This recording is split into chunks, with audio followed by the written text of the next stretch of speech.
tired, so tired, overtired. Hey everybody, you're listening to Overtired. That sounded way more chipper than I feel. Um You just this woke is me up. this is Me Brett too. Terpstra. I am back after a week of being ill and missing my friends here. Speaking of my friends, I am here with Jeff Severance Gunsel. Hi Jeff. Hello. And Christina Warren. Hey Christina. Hello. Welcome back, Brett. We're glad to have you back with us again. I spent 6 days unable to get I was alternating between laying in bed and reclining on the couch, just for the sake of variety, but I couldn't walk. My stomach was I was doubled over in pain. It was Ugh. terrible, it was horrifying, and I won't go into details, but I will never eat bread cheese again. Now, bread cheese, because we're talking about this pre-show. Do you just mean like a like Kraft? Like what do you mean No, by no, no, bread no, no. cheese?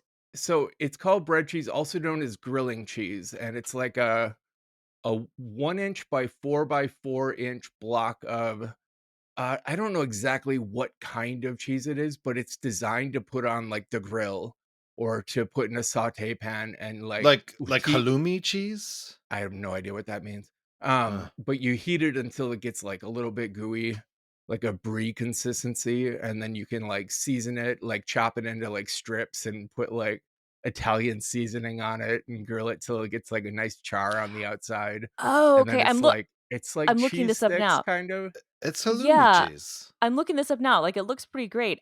Okay, I've had every variety of cheese, and I'm lactose intolerant. I should add. Um, which but my attacks don't leave me with like 6 day things. I will shit my guts out, but then it's usually like over with as soon as it's out of my, like Yeah. system. And I love cheese, so I will deal with it. But Yeah, I could deal with that. I have the yeah, opposite problem. right, yeah, and actually, I should clarify. I'm not lactose intolerant. I mean, I think I am, but I have a milk allergy, which is different. But anyway, but um, I've never had bread cheese, but Ah, it's intriguing to me. But I'm also probably not going to go near it because of what it did to your body. it's here's a 2005 Bon Appetit article. Love halloumi? You need to know about bread cheese. There you So go. I'm just bringing halloumi back in the conversation because You I have a called Halloumi. it. feeling. You called it. Yeah. You're like a Mm. goddamn cheese pro. Yeah, I'm a cheese A cheese I'm savant. whisperer. I'm also Yeah. seeing Hustulepia, but I'm sure I'm Yeah, saying that that's the wrong. same. That translates to bread cheese, apparently. That's like Yeah, Swedish or Finnish, depending on the fucking website. ChatGPT, save me. exactly.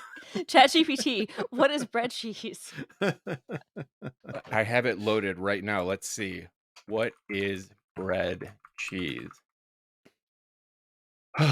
Bread cheese, also known as Hustolipa, is a type of cheese that originated in Finland. It is a semi-hard cheese that is traditionally made from cow's milk, but can also be made from a combination of cow's and goat's milk. The cheese is typically formed into a loaf or a round shape and is often served sliced or grilled. And then it goes on for multiple paragraphs that I'm not just gonna make our like we could have Chat GPT write our podcast for us. We could just Honestly, do a whole podcast reading from Chat GPT, but I feel like it would be a bit dry. That is not the fun or even effective way to use ChatGPT, I've found. I did just a little bit of that stuff and I was like, this is kind of boring. But then it was the coding was just like, Yeah, I oh, I missed last week's conversation, but I have a couple. I wanna like revive it a little bit. Maybe after mental health corner, we can talk just a little bit about my experiences with ChatGPT and where I see yeah. it fitting in and what dangers I see. Do you want me to start? Yes, I want you to start because you are the one you've been gone. So we need to Yeah. hear from Brett. So, for the day that I felt better, the day I got some relief from my stomach pain, I immediately felt like I was getting manic. Um, I went from like stuck on the couch to like, oh my god, I can catch up on everything in a day. And so I did not take my ADHD meds. I got exercise, I took a shower, I ate all 3 meals and went to bed on time, and I slept fine that night. I woke up the next morning still feeling manic, but I have slept every night since then, not as much as I usually do. My body, like, left to its own devices, wants 9.5 hours of sleep, and I've been getting more like 7, but I am sleeping. So I would say I'm in a hypomanic phase right now, and I kinda if I can maintain my, like, self-care levels at this point, I can live with this for as long as it lasts. I rather enjoy it. I've written so much code and kept up with work and kept up with my, like, personal relationships and been able to settle down and watch Arrowverse shows every night. It's working out. I can work with this. Nice. Jeff? I'm podcasting for the first time through progressive lenses, which is awesome. Thought I'd hate it. I do kind of hate it actually, but I don't hate it like, oh my God, I have to wear progressive lenses. It's like now my reading glasses are always on me, and it's kind of awesome. And related to that, I just had a birthday, and Oh, yeah, happy birthday. thank Yes, you. exactly. Happy birthday. Thank you. And I don't like birthdays like I like to celebrate them or anything, but I like anything that kind of marks a beginning or suggests a clean slate, even if it's sort of a false promise. um and uh and I'm also just feel like every time I've been in a 7 year, 27, 37, 47, I always felt like I might as well just round up at this point. Yeah, And so the time between 47 and 50, I have a feeling is going to feel like the time between 37 and 40, which is like I'm just 50 that whole time. yeah. But it's just I like do that. I slowly round up by becoming 5s no 50. matter what age I am. Like, Right, right now, I'm right. 45, and if someone asks me, I have to think hard to realize I'm only 44. Yeah. See, I round down by 10. Round down So by 10. Yep. Yep. yeah. That's one way to do it for sure. Um, but yeah, I don't know. Like every once in a while, the way Facebook plays out on your birthday can be nice. Other times I'm like, I don't buy it, you know. But this Totally. like, this time around was just nice. I got some nice messages and stuff. So anyway, and I'm just kind of, I don't know. I'm like weirdly, not physically, but like existentially, I'm comfortable in my years. Physically, I'm not at all comfortable in my years. So it was a big year of changes for me in terms of medication, which is an ongoing sort of collaboration. Well, it is a collaboration, but I was going to say calibration. Yeah, But yeah, I got to spend my birthday with my dad, and my parents were divorced when I was 2, and my dad lives in a different state, and this was only the third or fourth time I've ever been with him on my birthday, which was kind of fun, kind of nice. unusual. Yeah, Yeah, that's nice. That's really yeah, nice. it was good, especially because I like my parents. And it's- Lucky Which is you. which is fantastic. I love hearing that. Yeah. yeah, and then from like speaking of my parents, from a pure joy standpoint, so my dad and my stepmom are very much like I am like them. My stepmom is an artist. She makes art out of junk. My dad is a total hobbyist, like electronics and a workshop and all this stuff. So whenever I visit them, it feels just like how life ought to feel, but it's also there's a real taste for the absurd. And so my dad gave a paintball to my boys to shoot into the ravine off the deck. And my stepmom, who used to be an elementary school teacher, was like, I was inside with her. She's like, "Huh, I could put my turkey suit on and I could go out there and they could shoot me." It's like exactly what she did. She put a turkey suit on. She had a gobbler that she was shaking, and she ran around while my sons shot her. And I was just like, you know what? This is great. I love absurdity so much. Absurdity equals joy. That's my check-in. I forgot to mention, I had a psych appointment this week, Monday, and I was told that my provider is leaving the clinic. Mm. Um, Oof. and so the woman I was seeing before her when I was still at the same clinic, um, had come back, and I was like, "Oh, well, I'll just go back to this woman who, saved my ass. She was the one who gave me Vyvanse after years of not being allowed to medicate my ADHD. So, but she's leaving at the same time. Everyone's Oh leaving, man. and the one psychiatrist they have left in the practice is not taking new clients. Oh Shit. Um, man. so hopefully I will be able to my psychiatrist is moving north to Edina, which is farther than I would want to drive Yeah. for It's appointments. just why don't you But say how far for people that aren't in Minnesota? I think I think it's about 2 hours. Yeah, it's about 2 hours. Um, and but she would do telehealth. Nice. So if that works out and I can get into her new client list after she moves, I'll be okay. If not, I'm fucked. Like there is nowhere left to go in Winona, and especially nowhere that understands that treating ADHD prevents addictive behavior. Like that is somehow, despite plenty of studies to back that up, it is not common wisdom among medical providers. And I could easily lose my ADHD meds again, which would be Well, catastrophic. I we can So talk about this offline, but I have somebody for you who I've never had to see in person. She's actually over by the South Dakota border. okay. And she's my medication manager. So Okay. if you get stuck or if Psychology Today doesn't help or anything, I Yeah. know this person would understand exactly what you're describing. Cool. All right. That's all. Christina, your turn. Yeah, no, like crossing my fingers for you on that front, Brett, because like that's beyond like stressful. I It's know, so scary. but Yeah, no I'm kidding. hopeful that like with the teledoc stuff, hopefully like telemedicine is in a much different place than it was 3 years ago, which is, like, the good thing. Yeah, So, hopefully, that will continue, but also, hopefully, like, it's great that you have, Jeff, to maybe give you, some names too. But, yeah, so, thinking good thoughts for you there. As for me, so, I'm okay. I'll just be honest. Right before we recorded this, Microsoft, who, owns, GitHub, announced that they're doing 10,000 layoffs between now and the end of March. And as far as I know, my job is safe, and my colleagues at GitHub are safe. But this is the sort of thing that does weigh in on my mental health. for Um, sure. and it's and I think it weighs in on anybody's mental health. But I think it's one of those things where because I'm such a workaholic and because so much of my identity is tied up to my job and because of the past frankly I'm not going to say PTSD but PTSD like experiences that I had working in the media industry, which I know Jeff can relate to.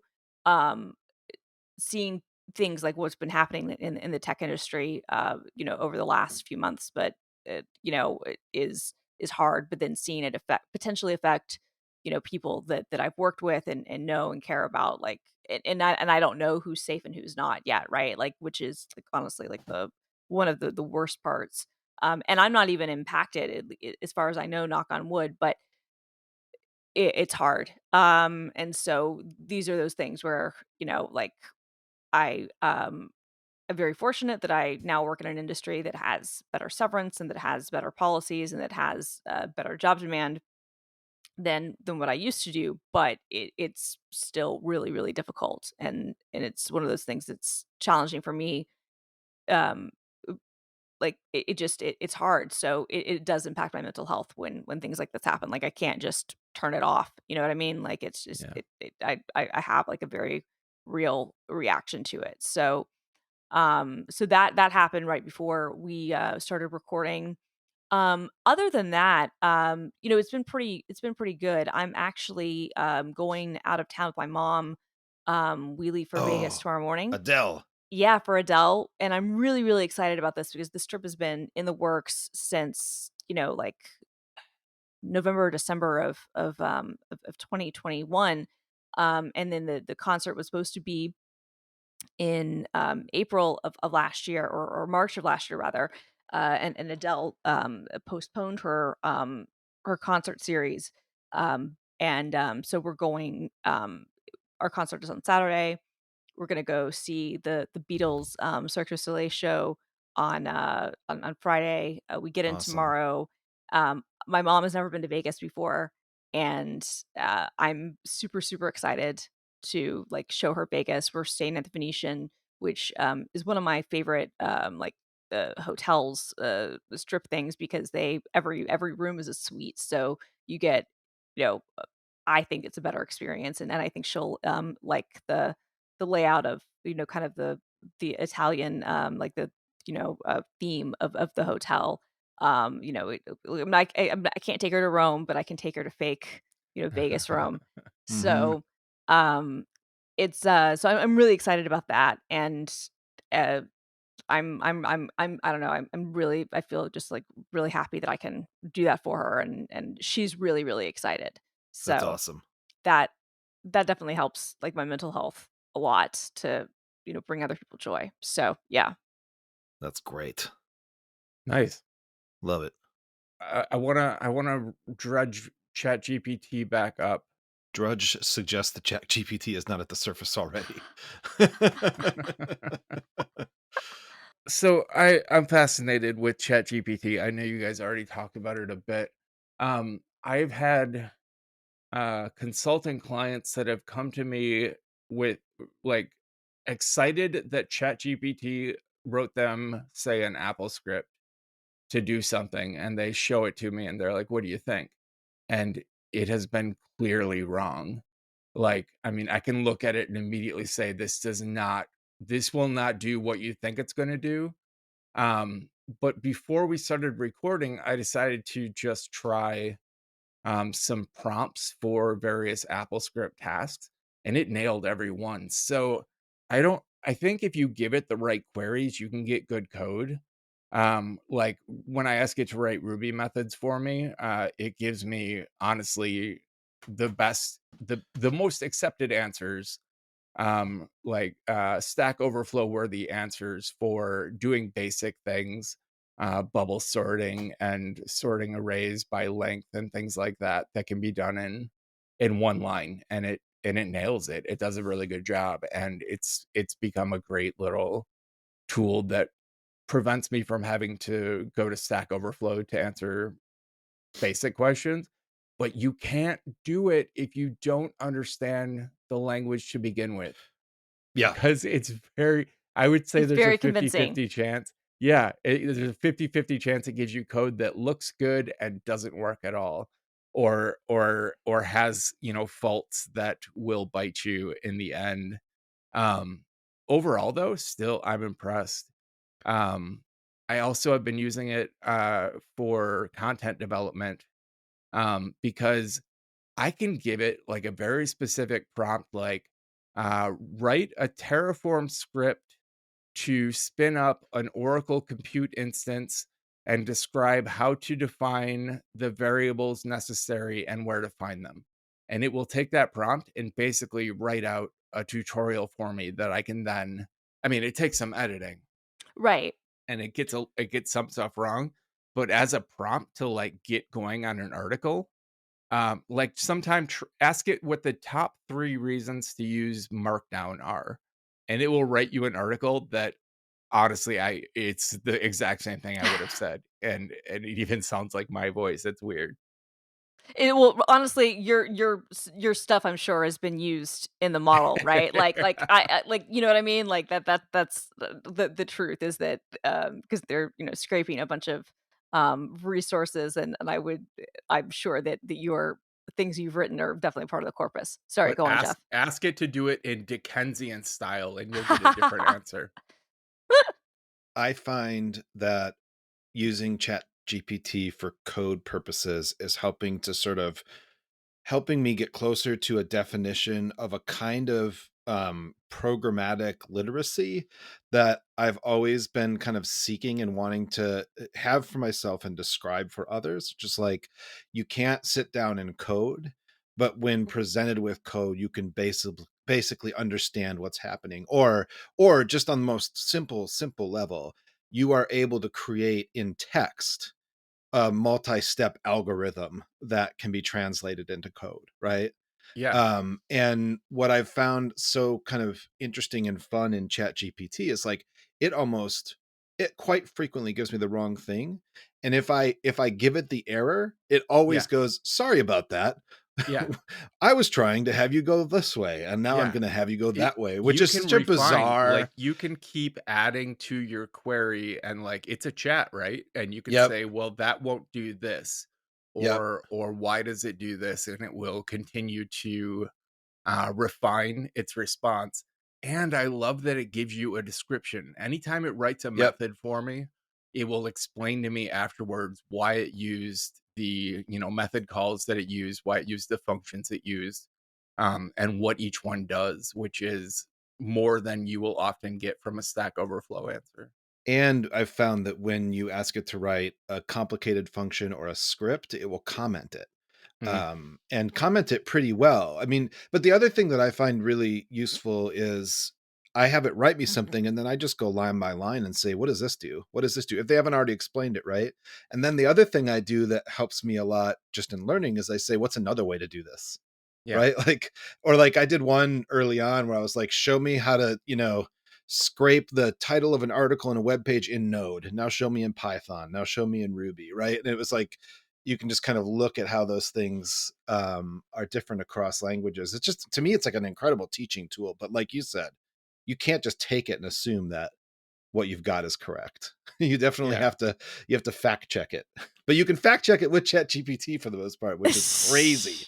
Crazy. I love when it's like, "Oh, sorry about that. No, you're right." That's like Right. Yeah. Yeah. Yeah. that's the least thing. I did not expect that for it to Oh be like, yeah. "Oh yeah, no, you're totally right." It's it's Let beautiful. me, yeah, exactly. It's like, let me find a way of explaining myself, Yeah, which my might still bad. be wrong, Right, right. but let me find a way of explaining myself and correcting myself on this. Yeah, Totally. Simon Willison, who's one of the creators of Django, great guy, and his blog is so good. SimonWillison.net. We've mentioned his stuff before, but Yeah, except the last time I mentioned him, he was Graptitude, and I called him Simon Williamson. Sorry, Simon. Anyway, go ahead. but he's been doing like his kind of like he's been using various GPT-3 3.5 things for months now, with both Copilot and with Codex and with ChatGPT and using the API and other stuff and doing these sorts of I guess kind of experiments and it's been documenting. This is what I love about him so much is that he documents every single thing that he does Yeah. and what he learns. His website is just so freaking good. But yeah, that's one of the things that some of his examples have said over the months as I've been because I've been obsessed. I'm so glad that you two are obsessed with this too because I've been obsessed with this stuff Yeah. for like months now, and I feel like now because as we talked about last week, Jeff, the interface is what makes ChatGPT different. It's like the stuff was already out there, but the interface has I think just opened it up to a whole new audience. And so the discussion is now it's not just me screaming on Twitter or on my YouTube show or in like private conversations. It's like everybody's having able to have these things. But Yeah. Simon's, tests have kind of shown what you're talking about, how you can like argue with it and it'll, kind of correct itself Yeah. and give you results. But I think you point out a good thing, Brett. And honestly, this is to me at least a little bit encouraging right now, is that yeah, you do still need to have a certain understanding of what you're looking for to be able to get the best results out of it.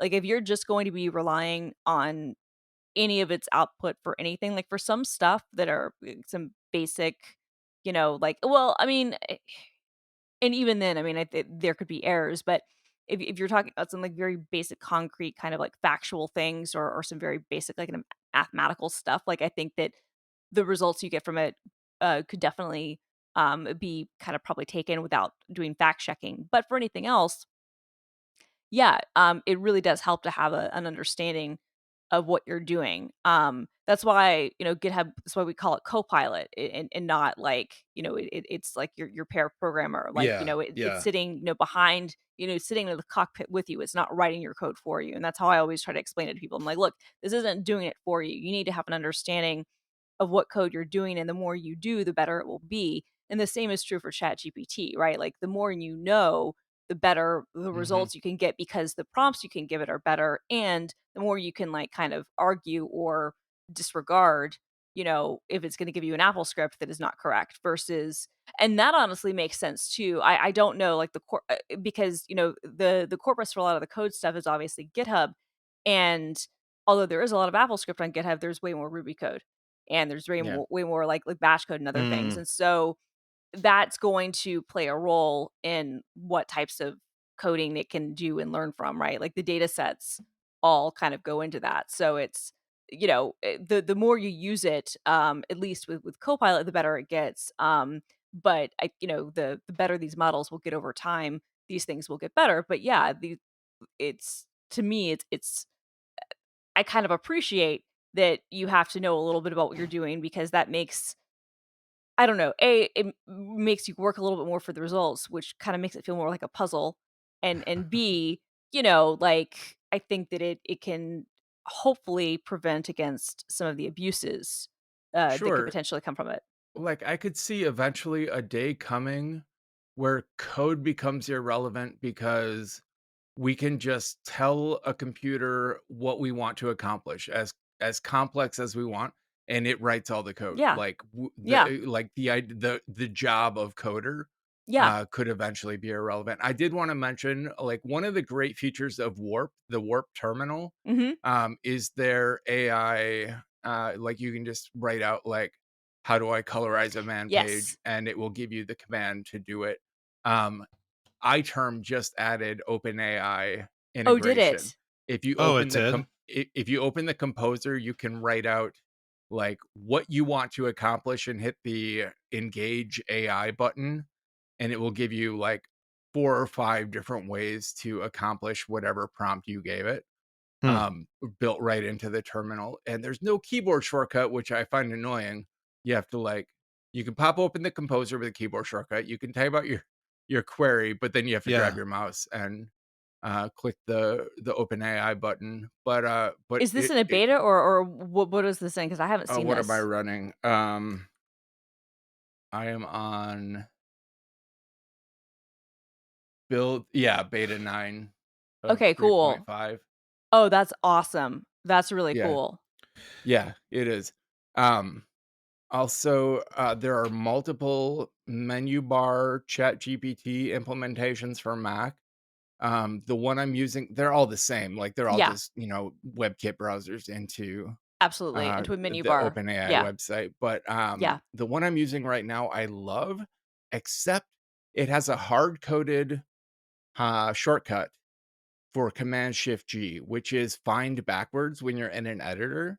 So I'll be like Right. Oh, searching and I'll right. hit Oh, Right. yeah, that's Command G, terrible. hit Command Shift G, and the chat window pops up. So I might try to find one that at least has like a customizable What or is the one you're less. using? What?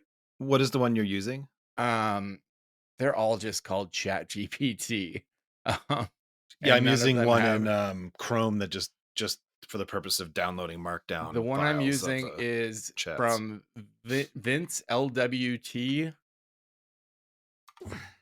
um Chat GPT Mac, it's called, but they're like, I've seen 4 or 5 different implementations of this, Yeah. just little Swift Oh, yeah, apps yeah, that, yeah, yeah. His is the number one on first GitHub result I got. He's yeah. 3K And I stars. found it via that menu bar. Jeff pointed out a site, I can't remember. I'll We should put it in the show I'm notes so taking people can. notes for show notes, but I'm taking them on an index card. So This, which I can't. You know I what? love I have this. not been able to type while we're talking. I cannot do this podcast and write show notes. I That's so cannot do it, funny. but I can write on this index card. I love It's it. a it's a big index card, not just a little one. No, Yeah. see, I appreciate that. But I love that that you know that about yourself, because they are two different like modalities, and I can Yes. type and talk at the same time. I would actually probably have a harder time writing and talking at the same time. Interesting. Well, I don't Yeah, know if you know same. this about me, but I cannot type without looking at the keyboard. So that just Oh, adds another oh. layer of sort of No. isolation. Okay, no, but that actually makes sense because but you could probably, I don't know, can you write without looking down? I mean, I can Because write, yeah, I can kind of keep an eye on it. You know what I mean? While okay, I'm writing. Yeah. yeah. Whereas There's no way I could write without looking at it. Same. But like years with a reporter's notebook in my hand, trying to get Right. every kind of detail No, just right. makes it automatic. It does. Except what's funny about it is that for me, and my reporter's notebook has always been my phone because I Yeah. literally started like in like the smartphone era, and so because when I graduated from college, like literally it was like iPhone was already out. Wow. So Yeah. for me, if it wasn't a recorder, I've always taken notes on my phone. Yes. So Okay. Got it. so you see what I'm saying? Yep. So it's a similar sort of thing. But yeah, I'm a touch typist as is Did Brett. So did Yeah. you guys ever use Pearnote?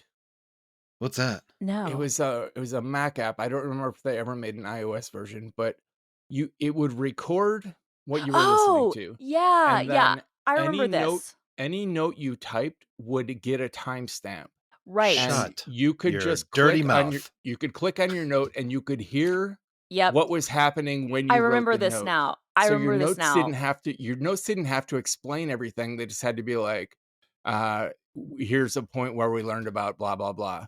Yeah, And you just click it and get the actual audio from what you were experiencing at the time. It was I really good. I remember this now. I don't think I ever used it hardcore. I used to use Evernote, ironically, Yeah, Uh-huh. for those purposes transcription. because Yeah. yeah, because I had like a one of those pens that integrated with Evernote that could like Oh, right. record, Yeah. I remember that. Yeah. like the Live Scribe pen, I think they were Yeah. called.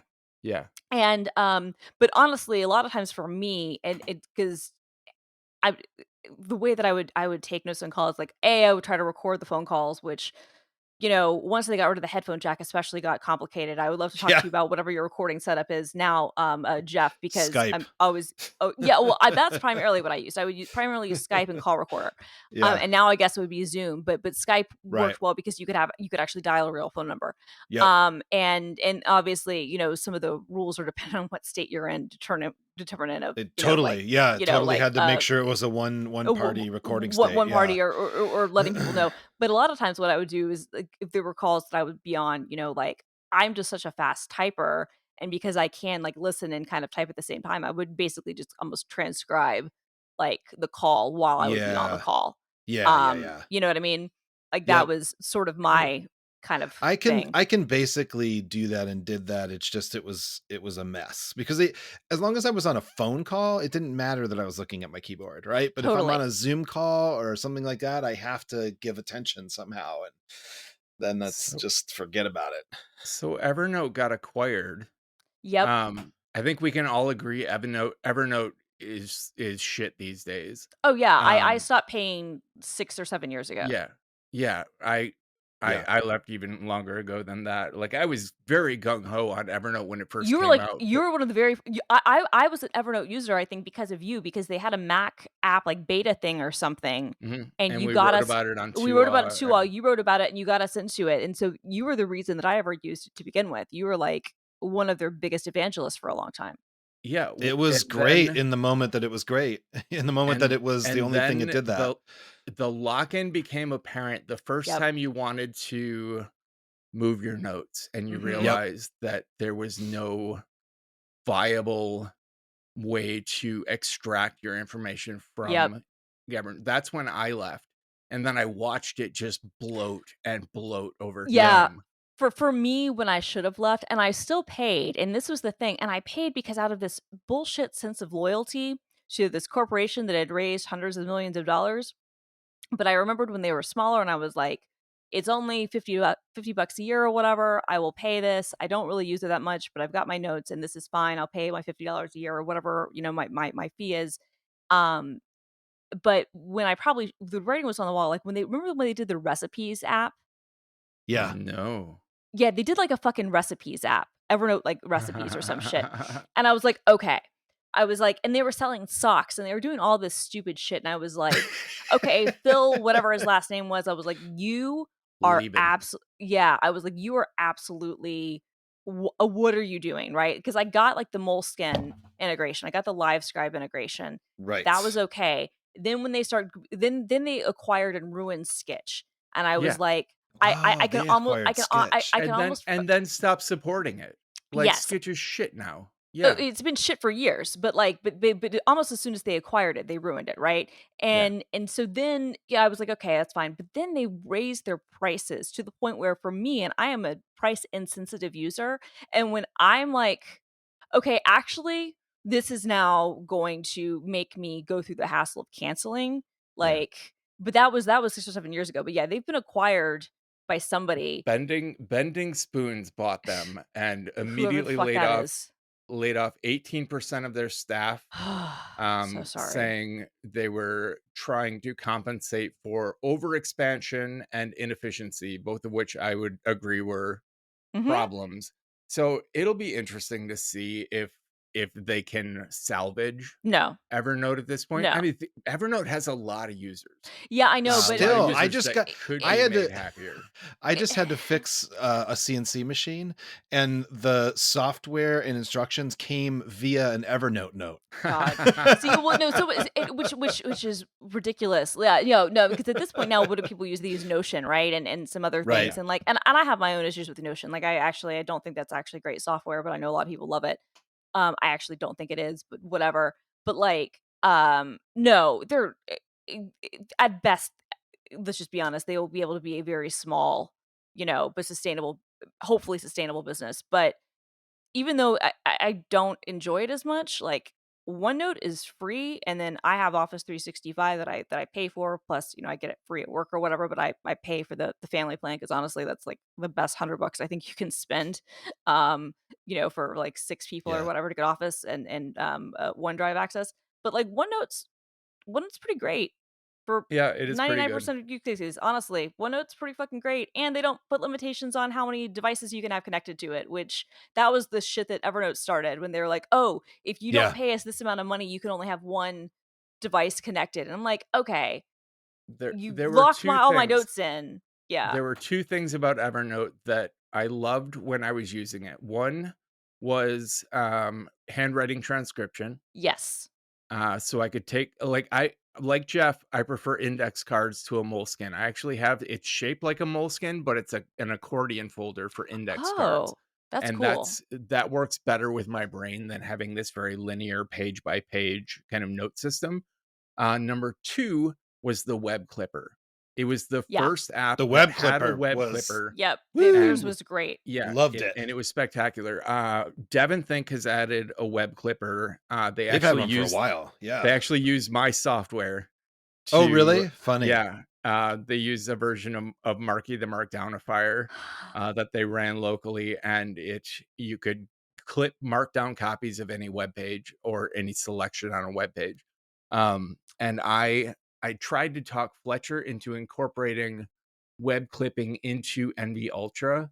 I even did all the coding. I made it work. It was happening, but he thought it was bloat. So that's when I made Gather, which you can run Oh. as an Apple shortcut and clip any web page straight to NV Ultra. There are command line flags that will take whatever it clips and automatically turn it into an NV Ultra note. So Love that feature. this is all inspired by Evernote's web clipper though. Yeah. Because honestly, like, especially when it comes to like Stack Overflow stuff, when I Mhm. find the answer to a problem that I've run into multiple times, I just want to clip it into my own knowledge base, Absolutely. and make it way more searchable. So, yeah, the web clipper lives on.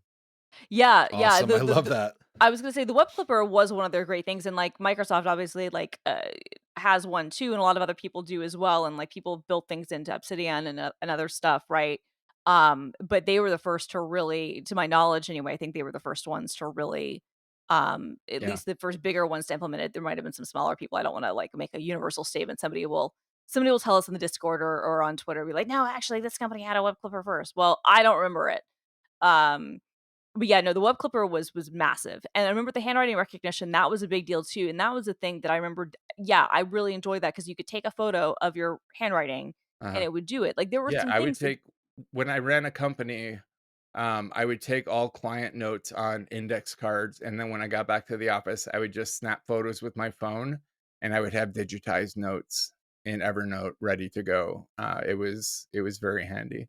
I don't know what exists currently because I gave up on trying to handwrite notes. My Yeah, handwriting same. has only gotten worse over time The best thing for that I lack of found practice. so But the best thing I found is, I think it's Notu, it's Notu, I think it is, but they make, let me find it, handwriting recognition, because they license their tech, to, um, other people, it might be Noto, because they have an iOS app, but then they do also license their, yeah, Noto.inc. So they, is this them? Maybe it's not. There's a service that basically does, like, I think from my perspective, the very best handwriting recognition, and they've licensed their technology to a number of other companies, including various iOS apps, but also even I think like some of the other like e-ink tablet things and whatnot. nice, And so if you have an iPad and you use an Apple Pencil, it is, like, fantastic. It might be nice Nobo. So that's the best one I found, but I'm with you. I don't, do, um handwritten notes anymore. no, well, because my Yeah. handwriting is just complete and utter, like, We should garbage. have a contest to see whose handwriting is worse. It's probably yours, but, because if I 'cause it well, and I only say this because if I try, it's My Script, that's the company's name, My Script, but My so script. and there's an app that you can get in the App Store that works really well, but they license their technology to other people. But, yeah, if I try, mine can be decent, but, like, it hurts to write. I don't Yeah, Same, my I hand haven't same. cramps written in so long. almost immediately. Mine always been like that. Surely there's a tool or will be a tool that you train it in your handwriting, and then it can just go from there. All right, we should fit in a sponsor break. I've got Absolutely. a I've got a segue. I've got a segue. But first I want to say that Pearnote, no update in 6 years, but Yeah, no. $40 in the App Store. Uh, so they're willing to take that money, knowing that they I warned you. used it. I used it before the App Store existed. So Yeah, yeah, I was gonna say, I remember it was the App Store. Sketch is still in the freaking App Store, and it's still like an app that like is recommended. And I'm like, this app is garbage and hasn't been used in years, and you should really use what is it? Clean Shot Clean X. Shot. Yes, Clean Shot, because that's the replacement, and that's better on every level. Totally They better, just need better. the App Store just needs a tab for Graveyard. So it's like you Yeah, can still see what was It's there. the like on problem my is site. If you go to the yes, project section on my Yeah, I site, yeah, love that you do that. there's like I a do too. retired section at the bottom. The problem is though, Jeff, if the App Store, if the Mac App Store had an area called like Graveyard, it would be almost the entire App Store that wasn't anything that It's was like an true. iOS app. I mean, that's just Yeah, the yeah, yeah. truth. Right. Exactly. At some point, because we need to get our sponsor break, I'm gonna let you do your segue. But at some point, we should have, especially since we do our gratitude segments, we should just have a whole like segment talking about like the utter failure that has been the Mac App Store. Yeah, okay, Someone fine. someone someone suggested that we do a gratitude of like an RIP gratitude apps that have Oh, I love died. this. Like Yeah, my submission was Delicious Library. But we Oh, could talk yeah. about apps that were amazing in their heyday but have since passed.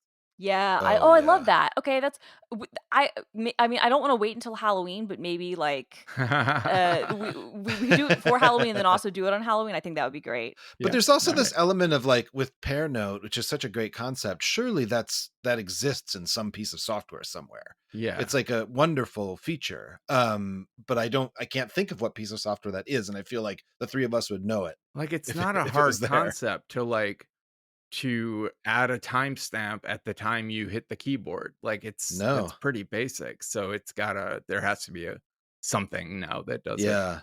Interesting. Okay, so here's the thing. I realized something. It's just a dirty little secret. I'm not even sure if it's exactly true, and I'll tell you why, which is that I'm still paying for Evernote through the App Store, through Oh some no. fucking work iCloud account that I cannot somehow access anymore.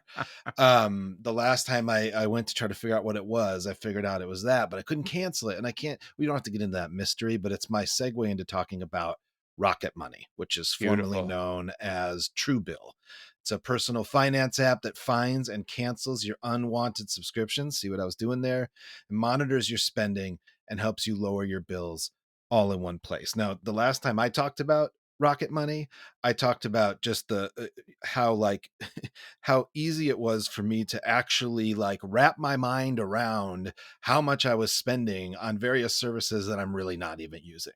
And that was a large amount. And I actually used it to cut down on that amount. I have not yet used their function that allows you to empower them to cancel something, The concierge function. the Yeah. concierge function. It, And it I'm works. It's but good. here's the question: do you think it'll work for an Apple Store, like for No. Evernote through the App Store, because it can't actually identify it except for the amount, right? Yeah, So I I'm I kind don't know of about that. I'm gonna say probably not because I think that they'd need to have access to your iCloud account. that's the But big Yeah, problem. even the apps you subscribe to through the App Store can't cancel your subscription. You have to go to your subscriptions page to cancel the subscription. Um, so I could see that being very problematic for a service like Truebill. but it can at least find it as like one of your like bills, and you can like at Oh, for least sure. see, you know what I mean? Yes. Which is great. You can highlight, and then you can figure out in your case, oh, hey, this is an iCloud account I use for something else that I just completely forgot about, Yeah. and I can go ahead and cancel it, which is fantastic. In our the way we budget, we each have like discretionary money, and I have to file that goddamn thing to my discretionary money every month. It's just like $4.99 or something. Right. Anyway, here's the challenge I'm putting to Rocket Money next. So I have a fellowship through the University of Southern California. It's called the Civic Media Fellowship. It's with their Annenberg Innovation Lab, and comes with that a college email or a university email, right? Which definitely Nice. means discounts. And Yes. when I first got the fellowship, when I first came on board as a fellow there, I did a whole ton of that, and then felt like I'd pretty much exhausted my discounts. But I've decided using Rocket Money, I'm going bit by bit through every single monthly charge, and then going and seeing if they have an education discount and seeing if I can apply that discount. So stay tuned, but that's how I'm using Rocket Money next. And I'm very excited. It's amazing to have a university email. Like I really feel like I haven't used it nearly to the extent that I should have so far. So anyway, that's why I have been loving Rocket Money. It can just really like visualize for me in really multiple different views, like how much money I'm spending every month. And like I get kind of like old man mad when I look at it. I'm just like, they're robbing me for every dollar I've got. You know, like it used to be like, man, Netflix is great, a lot cheaper than cable used to be. And now it's Netflix and Hulu and Disney and everything else. And it's Mhm. just kind of NBC, crazy. Peacock. Yeah. Yeah. Yeah. So anyhow, I am so grateful to Rocket Money for helping me kind of track all of that in a way that I never have before. It's a good kind of New Year's partner. So stop throwing your money away, cancel unwanted subscriptions, and manage your expenses the easy way by going to rocketmoney.com/overtired. That's rocketmoney.com/overtired. Wait, what is it? That is rocketmoney.com Woohoo. slash overtired. Three times. That's all Three I've got. times. You're up. We're also doing a podcast swap with the Mac Observer's Daily Observations podcast. Um, do you follow Apple News? Do you listen to podcasts? There's a podcast all about Apple News that we'd like you to check out. It's the Mac Observer's Daily Observations podcast. When they say daily, they mean it mostly. Monday through Friday, TDO hits you with 20 minutes of talk on the most interesting Apple stories going. Since 2014, the Daily Observations has been talking Apple news of the day on the day. That's the announcement of the Apple Watch, the free U2 album nobody wanted, the announcement of Apple TV Plus, the transition to Apple Silicon, and so much more. Ripped from the virtual pages of MacObserver.com, host Ken Ray brings in TMO staffers and other tech types for quick, informative, and entertaining talks centered around the stories of the day. If you follow Apple News and you listen to podcasts, put this one in your ear. The Mac Observer's Daily Observations podcast online at macobserver.com or wherever you get podcasts. I always second guess myself because I know there's a difference between Apple silicon and silicone breast implants, and I never remember whether it's silicone or silicon. Oh, I I have this think I problem got it too. right though. Congratulations. So I don't know. Do you guys have time for one more topic and a gratitude, or do you have a heart Yes. out? I've got time. Do you have Okay, time, Jeff? Yeah. Okay, yeah, because because this is good, I think, speaking of Apple News, right? I know what you're gonna get into. well, kind of yeah. So early this week, I suddenly got an error that Tweetbot on my Mac could not log in to Twitter, and I tried a few times, and then went to check like the status. Did some searches on Twitter, and found out that without warning, Elon's Twitter had curtailed access for a huge swath of third-party Twitter applications. And at first it was like maybe there's a bug, maybe it's just expected downtime with the amount of layoffs they've had.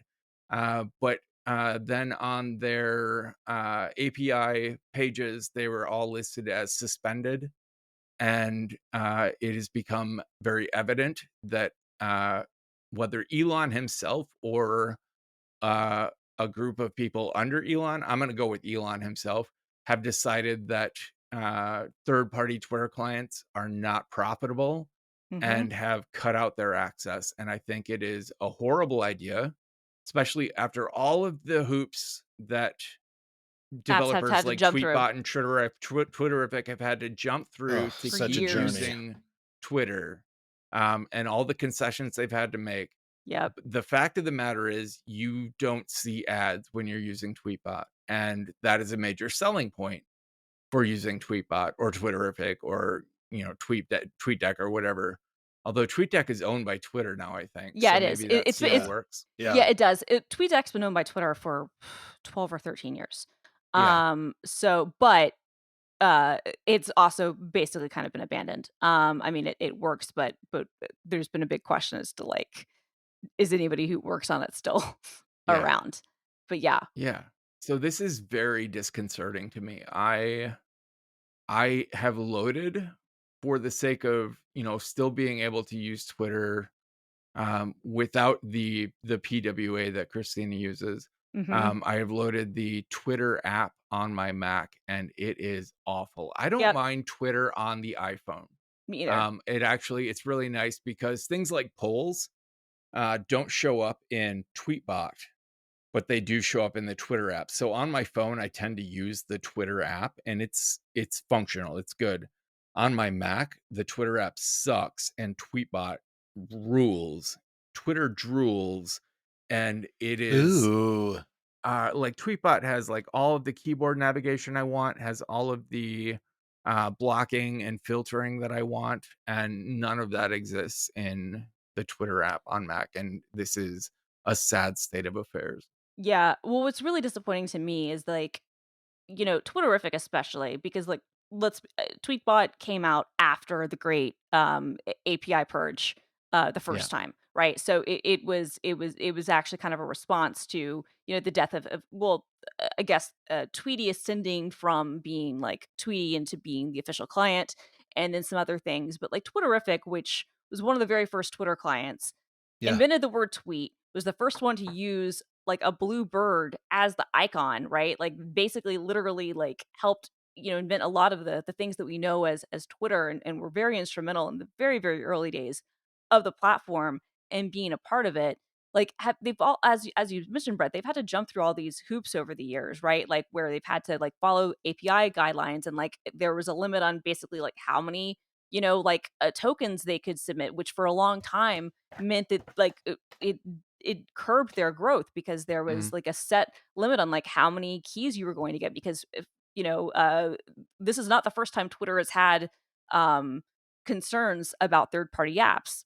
This started back in the Dick Costolo days. And like I remember this because I wrote about this at the time, and I covered this very deeply, talking to people with the Twitter, but especially talking to the third party developers. Plus, I was there, like you were, Rhett. Like we lived this shit because we were, heavy users. But like they have gone through all these gyrations. Last year, Twitter, or maybe it was 18 months ago, in the last 2 years anyway, Twitter revamped its API and actually was really trying to kind of come around and trying to say, hey, we want people to build on our API again, and trying to make some things better for third party clients. They still were not going out of their way to encourage third party clients because that has not been like in the company's MO for more than a decade, but they were at least trying to like add API endpoints and stuff to make the clients better. And then, and Elon says, oh, we're going to, have the API be more open, until he realizes, oh, well, people don't see ads. Well, first of all, you could have added ads to the API. Like that's number one. If you really, this was really a concern, you could have added that, and made a requirement that if you want to have, a token ID, if you want to have access, auth access, you have to have ads. And people who don't want ads would just have to fucking suck it up. And frankly, I think that'd be a very fair concession. Right. Frankly, like you know what I mean? Like if your business is based on someone else's platform, suck it up. But what's Yeah. shitty Yeah. is that the Twitter dev account, which came back to life after they fired the entire staff that ran that, so it's a skeleton crew of people, tweeted that Twitter is enforcing its long-standing API rules that may result in some apps not working, which then has community notes on it where people are like, actually, the API rules, you haven't told anybody what it is, and so it's just complete bullshit for them. Like these are applications that have followed every API guideline. They Yeah. haven't broken any API rules. And so if you want to change the terms, I mean, fair enough, but like don't pretend like this is something that they've been doing behind the scenes, that somehow, oh, they were getting away with something. It's like, no, they were literally following all the terms that were laid out that are still laid out in your own API docs. And so um uh the Icon Factory folks have, written about this, and of course, it happened just short of the 16-year anniversary of Twitterific, and but look, it's a shame because I think that for all intents and purposes, the third party apps are probably dead. How And much how much do you think, if Twitter were to come up with a pricing structure where apps that wanted to use its API paid like a certain number of pennies per user of which they their used to app, do, which they used to do. how much do you think would be necessary to make up for whatever they think they're losing on advertising? I don't think it's even so much about advertising, because the thing is, the fact of the matter is, the people who use the third party apps, it's such a small microcosm of users, at least who use the consumer apps. I'm not talking about things like Sprout and other like CRM and like enterprise apps. And Sprout, Yeah. I should instantly say, they charge like more than Adobe per seat for stuff. Like, Mm, so these social, like these big apps that, and they have paid, more money, at least historically. I know they've paid, for Firehose access, and have paid decent, like big fees to Twitter, right? But I don't think the money would be meaningful because it's power users and it's very vocal users, but it's a very small percentage. And I know this from talking to past Twitter employees. I think what it is, the reason they don't want the third party apps is because they want to control the end to end experience, which I understand.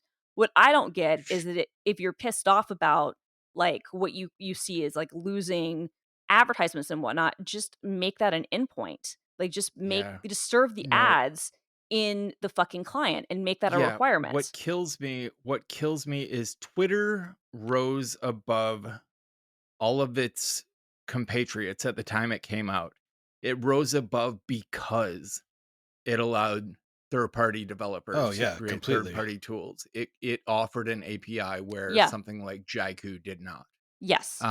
And that is how Twitter became Yes. the microblogging platform. It is. It Um, is. and to and this, like, when they did their last round of like making really strict API rules, like it was the same concern on my part was your API made you. Like, Yeah. you would Oh, not yeah. be where you are now. In all honesty, I'm gonna say I don't think this is as bad as that kind because people should have already kind of been prepared to a certain extent, right? Like, I think when that happened, like in 2011, I think it was, or 2012, like that to me was a true slap in the face because that was like genuinely like spitting in the face of your Yeah. power users and your developers. Now they haven't even been issuing like there's been a problem on Android for years where there haven't been, because typically I think you were limited with like 250K or 500K user accounts that you could get, and so a lot of apps were capped at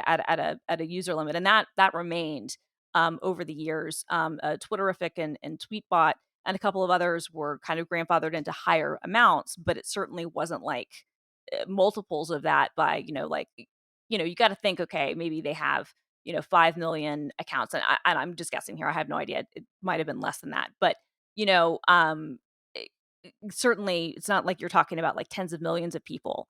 The one that actually did have tens of millions of people was TweetDeck, which is why they bought it. Yeah.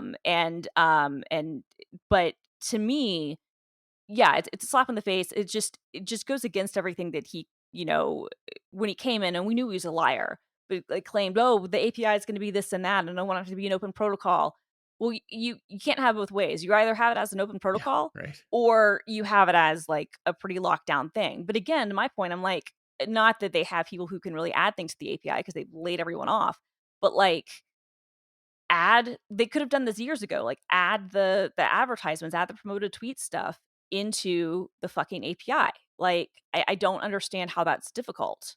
Like, There is there's an article in I believe the current New Yorker. Um, I don't remember who wrote it, but I will find a link. And it interviews people who have been in the room with Elon when he does like his quote unquote code reviews, yeah, and who were responsible for trying to explain the tech stack to Elon and Oh like God. exactly how those meetings went. yeah, And it is, I mean, it's nothing, there's nothing surprising about it. Like we all know what a travesty this has been for anyone who appreciates tech in general. it's Elon awful. is a scourge. But it is a sordid tale, and worth a read. Yeah, the one that I read it on was The Verge, who did it with New York Yeah, Mags. The Maybe that's what Verge you're thinking of. excerpted the same article. Yeah. Yeah, okay, so you're talking about New York Magazine. Okay. Yeah. Oh, I'm sorry. Yes. Yeah. Yes. Yeah, I'll put the link in the show notes. The one thing I've said, and I've said this before over the years, what's to me, I think Twitter's biggest failure as a business has been the fact that they never turned TweetDeck into an enterprise CRM Hmm. SaaS like customer service Mm. product, and they could have. They could have taken TweetDeck, they could have invested money in it, Yeah, it like was ripe for that. it was, Absolutely. and people would have paid it, and people would still pay it. Like again, Sprout charges more than Adobe. Yeah. And so there's real money in that, and people pay it. Every big agency, news publications, all kinds of things, like they pay that money and they pay it like happily. They could have literally been making billions and billions of dollars if they had done that. And to me, that is like the biggest failure I think of Twitter, like as a company, is that they never turned TweetDeck or anything else into like an enterprise CRM product. And if they'd done that, like again, I don't know if that would have saved any of our like consumer clients. Maybe they would have had to put limitations on what you could have done with some of the consumer clients or whatnot. But I don't think that the company would be in the position that it's in right now if they did that. And I look back, and I know it's easy to say hindsight's 2020, but I remember even thinking this more than a decade ago. It's like, why are you letting Hootsuite and all these other people get into this? Why are you not building this yourself? Like, what are you doing? Because they literally could have built, like, Brett and I, we both work in enterprise software to a certain degree. Like, how much money you can make from that stuff. Hmm. It's just unreal to me that they like left that on the table, and that's not anything that you are ever going to be able to get back, because the longer the time goes on, the more the service erodes, the more people move away from it, the less valuable it becomes. So even if you did come out with a product like that, like, okay, nobody cares. Anyway, it's Yeah. depressing. Yeah.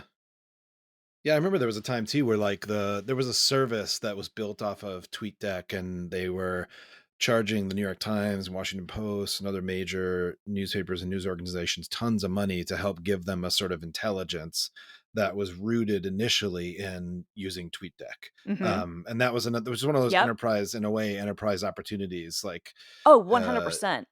and they were charging so much that I could not, even with a decent budget in my project, could not afford to use it. No, totally. Right. Like I remember that. And because we used to build our own stuff at Mashable, like we had an AI team and we had like a data science team and all Nice. kinds of stuff where we were trying to I guess basically do like predictive stuff to see like what the social lift would be on a story and like what we were also trying to do predictive stuff like what stories were going to go viral, like kind of in the ether, and we're analyzing a lot of that stuff. And yeah, like they could have made a ton of money off of that. But it's just to your point, Brett, like this is literally a company that was built on the backs of third parties, like Yeah. from the get-go. And Mhm. it's been disappointing that every single management regime from Jack Dorsey to Ed Williams to Dick Costello to Jack Dorsey again to Elon Musk has basically just like rejected like Yeah. the community that made it. Yeah. It's very frustrating. Yeah. All right. Should we do some gratitude? Sure. I want to go Yes. last. I'll go Okay. last. I'm going to take a minute, but I'll go last. I'm ready if I should. Yes, Go please for go. it, Jeff. I am choosing it's a service on a web app called Muckrock. Yeah. It's by the Yes. people who, I mean, not originally, but it's by the people who bring you Document Cloud, which if you've ever seen a document So good. embedded into a news story you're reading, it probably comes from Document Cloud, and that's just the Or least it of what it should. does. Or it should, not scribed, no, scribed. How do you say it? I don't know how you say that Scribd. one. Scribdy. It's Script D. Um, That's how that I've is always the said it. that is the But I think it's script. I think you're worst. right. Actually, I've always said scripty. I thought it was scripty for 15 years. Script. I That'd think be you're like exactly saying right. Flick R. Flick R. Scrib I use Flick R for my Flick R photos. Scribd Fair enough. Scribd, I think even to this day feels like an interstitial on a like tennis shoe hunting For website. Oh sure. yeah, no, and And it's I did awful just because say tennis shoe. tennis shoe. No, because what'll happen is they'll like give you all these like you're reading it and then all of a sudden it's like if you want to continue reading this, you're going to have to Yes. pay. Exactly. So Muckrock is for people who are interested in doing freedom of information work, and you have your own account, and you can track. You can actually like generate, first of all, FOIA requests, which is wonderful, and then you That's can what I've used it for. track them, and they actually do some of the back and forth between agencies. And so one of the things I do most with Muckrock is if there's someone who I think might be interesting to see an FBI file on, and they're dead. And they have some newspaper stories about them. These are the things that have to be true for the FBI to grant you the file of a dead person. Like they have to be the establishment memory has to have given them a place. And so I will just do a ton of these FBI file requests and then just check back in once a week. And if the FBI writes back with questions, I can see that because there's a little alert. And the cool thing is once you're done, once you get a completed request, it's yours alone for a little while, but then it just becomes public. Nice. And so there aren't a lot of like, people kind of hoarding information there. It's really a place for sharing. And I actually recently got an email from a researcher who was using a file I'd requested only because it was someone that I had admired, and I was curious to see what was there and to add it to the record. And this woman was working on a documentary of her. Her name was Barbara Deming, really amazing feminist, pacifist, badass. And she's like, the file's been a huge help to me. And so you're instantly part of a community. And they also just have a good site that just shows you what documents are there and what you might want to look at. They write their own posts and articles. And then there are what are called assignments. So somebody is trying to gather information around a topic like police union contracts or something. You can sign up to help say I'll do 5 or 6 municipalities or whatever, and you become part of that project. And so it's a lovely thing. It's now attached as a service to Document Cloud, which is just a great way to host your documents and to kind of collaboratively highlight things in the document, look through the documents, whatever, make comments, all that stuff's Muckrock, and it's just a lot of fun. Like if you have like a little bit of a journalist bone in you, but you've never been a journalist, it's a really fun place to go and help with the work of journalism. And they have introduced add-ons, which are automations that you can incorporate into GitHub Actions for That's so scraping cool.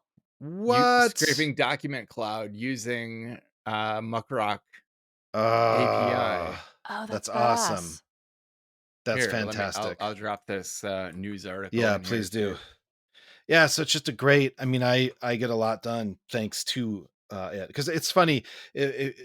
Doing FOIA work is a lot of like template work, Mm-hmm. basically, and they just kind of solve that problem. And for me, I know, like, I have text expander snippets for um, public records requests in the various municipalities in which I have projects, and like without those, that's just a barrier. It's just a Yeah. barrier.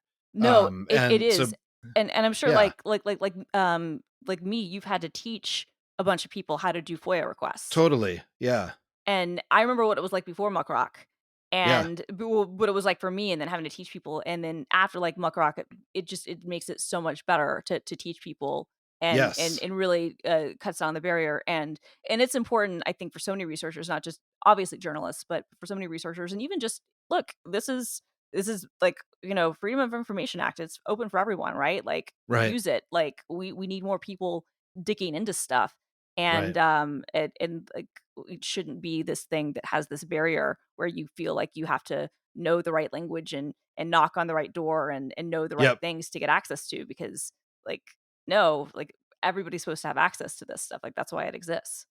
Yes, and then when you have a place where stuff already is posted there, you cut down on a problem that really is an issue. I can say this as a person that works with public records all the time, is like public records people, the people who are handling public records in an agency, get such a huge amount of bullshit requests that Mhm. are not thought through, that are not actually, like, they're like the worst kind of phishing Yep. like exercise. And I don't want to say that I side with people who work in those agencies who say these should not be allowed or whatever, but I do think there's a real like etiquette to doing this work. And the first one is just to make sure, do everything you can to make sure the information you're looking for is not already out there. And then you'll have such a better experience trying to get what isn't out there when you know that it's not out there. And they know that you've done that work. So anyway, Muckrock puts so much up. I've used requests from Muckrock that I was about to make myself. So it's just great. It's great. Love it. All right. All right. So my pick is Pirate Weather. Are either of you familiar with Pirate Ooh, Weather? No, no. you've dropped it into the show notes. I've been reviewing it over the It's last 30 fantastic. seconds. It It's looks amazing. fantastic. Okay. So you guys remember Dark Sky, right? Yep. Of Okay. course. All right. Rest So in peace. exactly. RIP. So that is now Body part is of still warm. So that is now part of the weather app, and the API was shut down January 1st. Now, if you are building a Mac app or an iOS app, honestly, I don't think you need to use Pirate Weather. You should use the Apple, like, what is, like Weather Cloud, or whatever, the Weather Kit or whatever they call it, which gives you, if you're an Apple developer, like 500,000 calls a month, and it has very reasonable pricing. That's honestly what you should do. You should refactor your app and use that. But if you were using the Dark Sky API, which existed for a really, really long time, and you were using it for, like some of your homebrew projects, like you had it like integrated into, like maybe a menu bar thing, or you had it into something with your Home Assistant setup. When the API broke, all that stuff broke too. Or when the API died, all that stuff broke too. Well, Alexander Ray, when he was working on his PhD, he became familiar with the various NOAA data stuff, and he created Pirate Weather to be a drop-in replacement for the Dark Sky API. And 1.0 was released in December, and basically works exactly, you can drop it in and basically, Just change your endpoint and you're just good change to your go. endpoint and you're good to go. Usage is capped at Awesome. 20,000 calls a month. every 15 minutes, and he can change that depending on his AWS bill. Um, because he's paying his AWS bill out of pocket to yep, provide this free service. That is which understandable. which is fantastic. Meriwether .net, I think, is the website where he like has like a shows like what it looks like. He even has like a web interface that shows what like the old kind of he's recreated the dark sky stuff. The reason it's called pirate weather is pretty cute. It's using this HRRR, like this high refresh something or another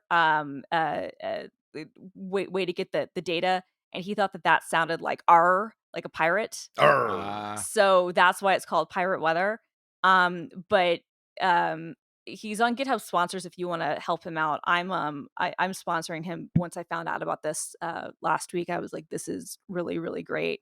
Yeah. And I don't know, I think that because again, this is kind of one of those examples similar to Muckrock where this is public data. Look, what Dark Sky did, they didn't the data the dark sky gave like wasn't anything new. What they did was they were able to take that data and format it in a way that was really actionable and beautiful, right? Like that was the real and magic. composite Yes, multiple sources. exactly. And that was the real beauty of it, right? But it's like, but the data is this is one of the good things that's happened like kind of with like government is out there. It's just it's really hard to parse and difficult to kind of deal with. And Dark Sky made that easy. And by kind of reverse engineering and rewriting, making this drop in, like you can take advantage of that same stuff. And so you can use it with Home Assistant or Magic Mirror or if you had a menu bar app that was polling the weather, and showing you stuff, um, you just drop in that endpoint. So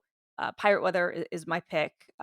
Alexander, I think that what he did with this is just fantastic. Also, the fact that he's funding this out of his own pocket is really great. It's also all on GitHub, so in theory, you could build this yourself. If you wanted to self host something, but because he's doing it, he's got a bunch of AWS Lambda things. So he's got some serverless stuff going on because the NOAA data set is on AWS, which is cool.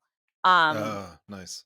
but yeah, I love this. I think that like it's really nice to see people do things like this and keep little small projects up and running, and um big fan.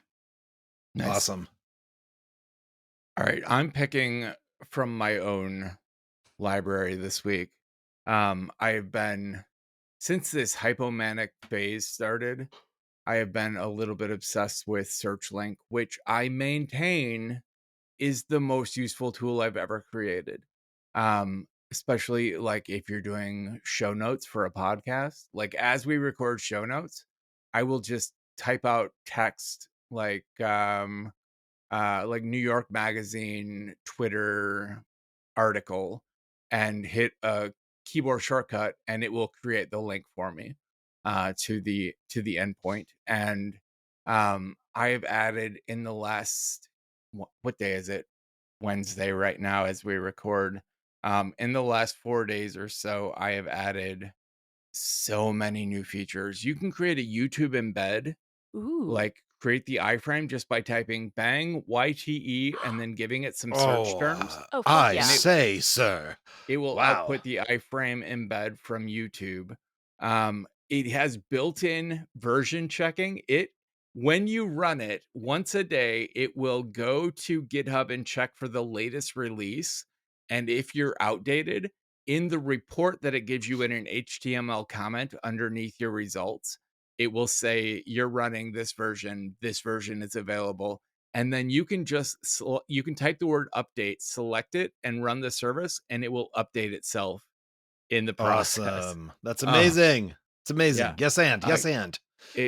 so I mean, basically, just to describe it, it is designed so that people who write in Markdown, whether for blog or for show notes or for, I mean, I guess those are the two things, right? Um, it allows you to add hyperlinks to your writing without ever switching to a browser. You can just type out anything that would be anything. You type out a search query, like you're all web professionals, you all know how to construct a Google query that will give you the right result. This basically just runs that query, takes the first result, and inserts it into your writing without having to switch to a browser. And it can search iTunes, it can search Last.fm, it can search the movie database, it can search the Internet Movie Database, it can search Wikipedia, it can search DuckDuckGo, and like basically any kind of search you want to run with a very simple syntax. You can just write the text, highlight it, and turn it into a markdown link and never leave your editor. And I have so much fun with this, and I'm really proud of where it's at right now. Because it runs in a Mac OS service, it has to be one long script. So the more complicated it got, it was like it had to be a couple thousand lines of code in a single file, and it became unmanageable. So this week I broke it out into kind of a more of a Ruby happy like bin and lib directories, and every type of method called sorted out into different files. And then Nice. in the main file where it has the require statements to include those external files, I have a compile script that will go through and actually grab that external file and inject it into the the final script. So I can work in 20 different files, but when I get ready to prepare the release, it compiles it all into a single file document, opens up my services in Automator. I can just hit paste, it copies it to the clipboard. I just hit paste and save and export a code sign service from it. um so a big part of this week was automating the release process, Yes. Wow. which won't affect anyone but me, but it should make for more consistent releases. And Yeah. yeah, Have I've you had a lot of documented fun with it. have you documented that anywhere? Because I've run into that issue, like, and I have, like, things documented in various places, but for certain stuff that I wanna do, like, even for personal things, I find I need to, like, sign shit, Yeah. and the process is I always have to wind up, like, looking up what I'm doing, so if you document what So you've done anywhere, that would be useful. it is documented to some extent in the build notes file that I use. House it runs Okay. the like it's my make file for the repository, and the build notes are included. Okay. And you can see the compile script that it runs and Okay. everything. um I could actually make a whole blog post out of this process, but basically, so to make a release, I run house it minus R, which for me is alias as BLD. So I run build prepare, and that opens up my services, and I export the code signed versions, and then I run build stage, which just basically does a git commit for release preparation, and then build finalize, which creates the GitHub release and uploads a zip file of the services to the release and updates the blog pages for the project and change log. And so it's three commands instead of my usual just build deploy. But it's a three-step process, but it's all automated at this point. That's great. I'm very proud of it. Yeah, no, you Should should be. be, and this is fantastic. Yeah, if you write for the web, if you blog, or if you regularly create like show notes for a podcast, definitely check it out. It will save you so much time. Yeah, this is you wrote something like this for me when I was at Mashable. It was a TextMate, Yeah. tool, and, Yeah, this actually came from the instant web search from the Blogsmith bundle, yep. which became part of the Markdown service tools as an instant web search. And this was basically the evolution of that. And this has replaced all of those previous incarnations.